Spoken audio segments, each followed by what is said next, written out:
नमस्कार, जय हिंद। एक बार फिर से आपका स्वागत है इस चैनल पर जिसका आज तारीख है 24/23। कल यानी कि 23 मार्च 2023। तो इस बार के यूजीसी नेट एग्जामिनेशंस हुए हैं, यानी कि दिसंबर 2022 का आंसर की चैलेंज का ऑप्शन। लेकिन कल शाम को मैंने चेक किया था, तब तक जो रिस्पॉन्स सीट है वो मुझे नहीं दिखी, चैलेंज का ऑप्शन दिख रहा था। उम्मीद करता हूँ कि अब आज आप लोग चेक करेंगे तो आपको रिस्पॉन्स सीट भी दिखेगी और चैलेंज करने का ऑप्शन भी आएगा। क्योंकि मैंने एग्जामिनेशन दिया नहीं था इस बार का, इसलिए अभी तक पेपर मेरे देखने में नहीं आया है।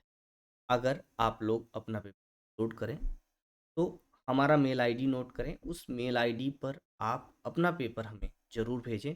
निश्चित रूप से हम ये देखने की कोशिश करेंगे कि क्या उसमें किया जा सकता है, क्या नहीं किया जा सकता है, क्या स्थिति रही पेपर की, क्योंकि बिना पेपर देखे कुछ कहा नहीं जा सकता है। तो निश्चित रूप से मैंने कुछ अपने फ्रेंड्स से भी कहा है, दोस्तों से कहा है, जो स्टूडेंट्स संपर्क में थे, जिन्होंने एग्जामिनेशन बार के दिए थे, शिफ्ट में भी और सेकंड शिफ्ट में भी, दोनों शिफ्ट के स्टूडेंट्स को रखा है कि भाई अपना पेपर जैसे ही आपको मिले हमको सेंड करिएगा, ताकि हम भी उस पर। अभी तक का जो रिस्पांस था, मैंने उस पर कोई वीडियो नहीं बनाया, इसलिए कि जब तक पेपर सामने ना हो बहुत कहा नहीं जा।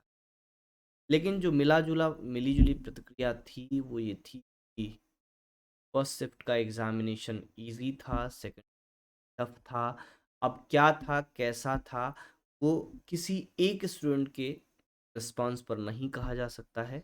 वास्तविक एनालिसिस हो तब हो सकता। किसी ने कहा कि ब्रिटिश का पार्ट ज़्यादा आया था सेकंड शिफ्ट में, किसी फर्स्ट शिफ्ट थियरी का पार्ट ज़्यादा आया था। तो अब ये इस बात पर निर्भर करता है कि पेपर का एग्जैक्ट एनालिसिस पूरा पेपर सामने हो, तो उसको भी हम लोग करेंगे आगे के वीडियोस में, जिसमें कि उस पर ये चर्चा भी होगी कि क्या क्वेश्चंस उस विवादित हैं, क्या आंसर्स विवादित हैं, किन आंसर्स को चैलेंज। अभी तो फिलहाल ये सूचना आपको देने के लिए आया कि आपका जो रिस्पॉन्स सीट है और चैलेंज करने का ऑप्शन है वो एनटीए की वेबसाइट खुल चुका है। और ये 23 से 25 तक डेट है। आप रिस्पॉन्स अपना दे सकते हैं, आंसर की चैलेंज कर सकते हैं, और उसके बाद आपके रिजल्ट की भी तय शुरू हो जाए। हमें लगता है कि अगर 25 तक रिस्पॉन्स सीट ले रहे हैं, रिस्पॉन्स दे रहे हैं, तो निश्चित रूप से फर्स्ट वीक ऑफ अप्रैल तक आपके रिजल्ट्स की घोषणा हो सकती है। कि हमेशा ये दिमाग में रहता है। लेकिन फिलहाल एक बात हम, ये एग्जामिनेशन जो था वो दिसंबर 2022 साल था। अभी इसी वर्ष यानी कि 2023 में दो बार एग्जामिनेशन हुए हैं, जून 2023 और दूसरा दिसंबर 2। जून के लिए समय कम बचा है, दिसंबर के लिए पूरा पूरा समय है। तो अभी बिना बहुत, जिन स्टूडेंट्स को ये उम्मीद है कि हाँ उनका पेपर बहुत अच्छा हुआ है, उन्हें ये उम्मीद है कि वो क्वालिफाई कर सकते हैं, उनको बधाइयाँ। लेकिन ऐसे स्टूडेंट्स जिनको अपना पेपर देने के बाद से ही ये महसूस होना स्टार्ट हो गया है कि पेपर अच्छा नहीं था, पेपर हम बहुत बढ़िया नहीं कर पाए हैं, उनके लिए हमारी सलाह ये कि बिना समय वेस्ट निश्चित आप पुनः प्रयास में लगे, सफलता आपकी। लेकिन उससे पहले एक बात जो सबसे महत्वपूर्ण है, वो जरूरी है सेल्फ असेसमेंट।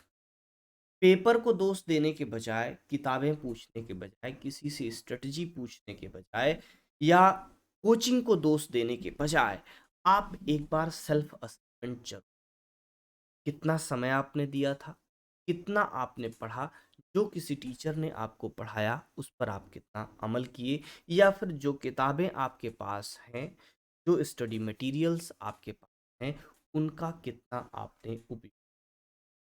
ये असेसमेंट करना बहुत सामान्यतः स्टूडेंट्स की जो एक साइकोलॉजी होती है वो भटकता रहता है, हर किसी से स्ट्रेटजी पूछता है और अप्लाई कोई भी स्ट्रेटजी।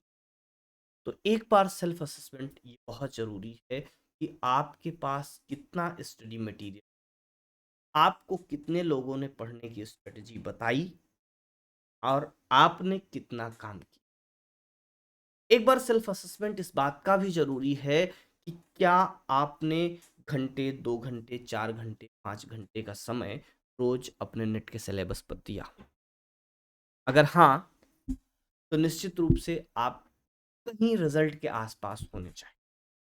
अगर नहीं, तो मौका सीखने का है, क्योंकि नेट का एग्जामिनेशन हलवा नहीं है, मजाक नहीं है। ये वास्तव में सिंसियर एफर्ट मांग, केवल नेट का ही एग्जामिनेशन नहीं, यदि आप किसी भी कॉम्पिटिटिव एग्जामिनेशन में बैठते हैं तब आप निश्चित रूप से सिंसियरली अगर काम करेंगे तभी आप सफलता की तरफ। कुछ नया हम प्लान कर रहे हैं, उम्मीद करता हूँ कि एक हफ्ते में, यानी कि आपका रिजल्ट आने से पहले, आपको हमारे चैनल पर कुछ नया देखने को। हमने इस बार जो पेड कोर्सेज, जो भी कोर्सेज हम इस बार आपको लेकर के आएंगे, उसके लिए दोनों ऑप्शन। कोर्स यूट्यूब पर हम पूरा कराएं ताकि हर स्टूडेंट्स पढ़ सके, उन उस हर स्टूडेंट तक हम पहुंच सके हैं पढ़। जो भी कोर्सेज होंगे रिकॉर्डेड होंगे, क्योंकि अभी लाइव चलाने की कंडीशन में नहीं है हम। जहाँ से इंटरनेट एक्सेस करते हैं वहाँ पर ये सुविधा नहीं है कि हम लाइव टीचिंग, या फिर इंटरनेट की स्पीड ऐसी नहीं। हमारी तरफ से आपको रेगुलर मार्गदर्शन मिलेगा, कंटिन्यूअस मिलेगा, बाइलिंगुअल मिलेगा, यानी कि हिंदी और इंग्लिश मिला करके हम बातचीत करेंगे। और निश्चित रूप से हम दोनों एग्जामिनेशंस एक साथ टारगेट, तो उसमें कुछ शॉर्ट्स होंगे। शॉर्ट्स में छोटे छोटे नोट्स हम, जैसा कि आप एक दो शॉर्ट्स देख चुके होंगे जिनमें हमने शॉर्ट नोट्स शेयर किए हैं, वो नोट्स हैं जो मैंने खुद से लिखे हैं अपने पढ़ने, उसको मैं शेयर कर दूँ।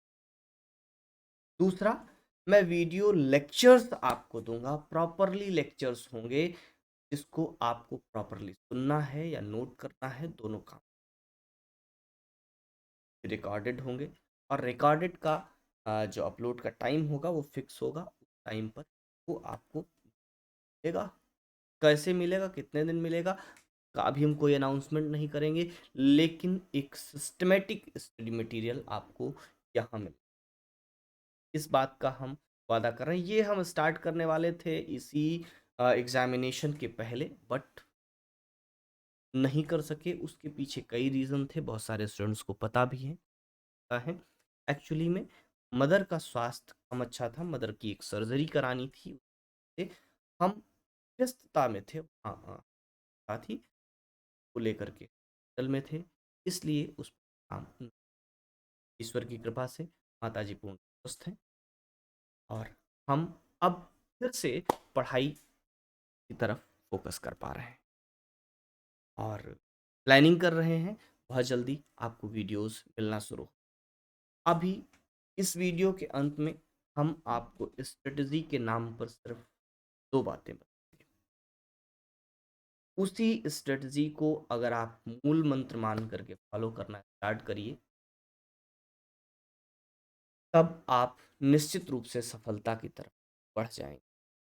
पहली बात यह है कि आपके पास जितना स्टडी मटेरियल है वहीं से स्टार्ट करें, अन्य किसी नए स्टडी मटेरियल की तरफ भागने की। सेकेंड थिंग, कम से कम आपका 5-4 घंटे का स्टडी होना चाहिए पर डे, हर रोज सिंसियरली। तीसरी बात, आप ये ध्यान दीजिए क्या आप कितने एग्जामिनेशंस के लिए प्रयास हैं। और उन एग्जामिनेशंस के लिए कितना समय आप दे पा रहे हैं। अगर आप समय कम दे पा रहे हैं तो एग्जामिनेशंस की संख्या आपको कम कर देनी है। आपको ये सोचना है कि किसको फोकस करेगा। आप टीजीटी, पीजीटी और नेट जेआरएफ सब कुछ एक साथ टारगेट कर रहे हैं, तो आप ये देखिए कि कितना आप पहले पढ़ चुके हैं, क्या आपके परफॉर्मेंस है और कितना आप समय दे पा रहे हैं। अगर सभी के लिए समय दे पा रहे हैं, वेल एंड गुड। नहीं दे पा रहे हैं तो हमारी सलाह ये है कि आपको प्रेफरेंस लेनी चाहिए, पहले आप क्या दें, उसके अनुसार लगें। क्योंकि आप नेट कर रहे हैं तब भी कम से कम 4 से 5 घंटे की स्टडी की ज़रूरत है आपको। साथ में बीएड वगैरह कर रहे हैं या फिर टीजीटी पीजीटी दे रहे हैं, उस स्थिति में भी आपको 4 से 5 घंटे 6 घंटे की स्टडी उधर भी ज़रूरी है। तो सबको मैनेज कर पा रहे हैं या नहीं, ये आपको देखना है। तो ये एक सामान्य बात है। अब बात करते हैं स्टडी की। जितनी भी देर आपकी पढ़ाई चल रही है उतनी देर में आपको करना क्या है, उस टाइम को 2 भागों में बांटिए। 2 भाग में से एक भाग आपका स्टडी का होना चाहिए, दूसरा भाग आपका प्रीवियस ईयर क्वेश्चंस का होना चाहिए। तो आप स्टडी में क्या करेंगे, स्टडी में टॉपिक वाइज चलेंगे, सिलेबस के अकॉर्डिंग चलेंगे, किसी किताब के अकॉर्डिंग नहीं। हम अब आपको कभी नहीं कहेंगे कि आप अगर 5 घंटे 4 घंटे की स्टडी कर रहे हैं तो उसमें कोई हिस्ट्री बुक लेकर के चाटिए, कुछ भी करिए, नहीं। आप विकिपीडिया खोलिए, गूगल खोलिए, उस पर सर्च मारिए कोई टॉपिक, वहां से।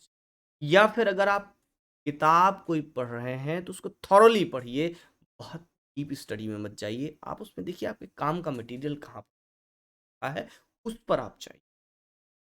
आप टॉपिक वाइज राइटर सर्च करिए, उसके बाद चलिए। ठीक है, हम जो आगे आपको बताने वाले हैं उसमें चीज़ों को इसी तरीके डिस्कस करें। 2 बातें, पहला आपको अपना सिलेबस कंप्लीट करना है, दूसरा आपको प्रीवियस ईयर क्वेश्चंस करने हैं, तीसरी और आखिरी बात, पेपर 1 को अंडर एस्टिमेट नहीं करना है। उसकी सिंगल स्ट्रेटजी है कि सबसे पहले 10 टॉपिक में से आप इस बात को सेलेक्ट करिए कि कौन सा टॉपिक आपका बेहतरीन है, किस टॉपिक पर आपकी पकड़ अच्छी है, किस टॉपिक से आप ज़्यादातर क्वेश्चन कर लेते हैं, और पहले उसी पर काम स्टार्ट करिए, वही करना स्टार्ट करिए। और ऐसे जो टॉपिक हैं जिन पर आप कम कर पाते हैं, कम काम कर पाते हैं, उन पर समय देने की कम ज़रूरत है। बाद में आप फोकस करिए। कम से कम 5 से 6 टॉपिक, 6 टॉपिक कम से कम। जैसे मेरी अपनी स्टडी की तो मैं mathematics, reasoning, DI, computer, comprehension और एनवायरनमेंट, ये 7 टॉपिक हमारे स्ट्रांग थे, जिनको हम 80, 85, 90% तक कर लेते। जैसे कंप्यूटर हम 90% कर लेते थे, मैथमेटिक्स, रीजनिंग, डीआई हम 90% कर लेते थे, एनवायरनमेंट हम 80% कर लेते थे। इस हिसाब से बाकी के टॉपिक्स को हम कम पढ़ करके, उनमें तुक्का भी लगा करके, हम लगभग 35 से 40 के बीच में क्वेश्चंस कर लेते। तो ये रेशियो आपको भी पहुंचाना है। आप किसी भी 5 से 6 टॉपिक पर ऐसी पकड़ बनाइए जिसके आप 80 से 90% क्वेश्चन सॉल्व कर सकें, 100% एक्यूरेट। अगर इतना कर लेते हैं तब आपको सब्जेक्ट पढ़ने की जरूरत है, वहीं से आपकी पढ़ाई। अभी तक क्या किया आपने तो छोड़िए, आज से फ्रेश स्टार्ट करते हैं और बातचीत करते हैं कैसे क्या करें। आज की ये बात थी। अगला वीडियो जो होगा इस पर, उसमें हम लोग पेपर की बात करेंगे कि पेपर कैसा था, क्या ट्रेंड रहा पेपर में, क्या चेंजेस हो सकते हैं, आगे का पेपर कैसा हो। और साथ ही साथ इस बात पर भी चर्चा करेंगे कौन से क्वेश्चंस ऐसे हैं जिनके आंसर्स को, जिसकी को चैलेंज किया जा सकता। इसके बाद हम लोग सीधे सीधे इस बात पर चर्चा करेंगे, आने वाला जो जून का एग्ज़ामिनेशन है, दिसंबर का एग्ज़ामिनेशन है, उस पर टारगेट कैसे करें, उसकी पढ़ाई कैसे करें, और टॉपिक पर सीधी मिलेंगे अगले वीडियो में। और हमें इस बात का इंतज़ार रहेगा, आप लोग हमें पेपर भेजें। हमारी मेल आईडी है vipinyogi2012@gmail.com से बताते हैं vipinyogi2010@gmail.com। इस मेल आईडी पर आप पेपर भेजेंगे। निश्चित रूप से अगले दिन यानी कि 24 तारीख को हम लोग इस पर चर्चा करेंगे, क्या आंसर की करनी है, कैसे आगे बातचीत तब करेंगे। आप लोग अपना रिस्पॉन्स दीजिएगा, वीडियो कैसा लगा, बातचीत कैसी लगी, कमेंट में जरूर बताइएगा। जय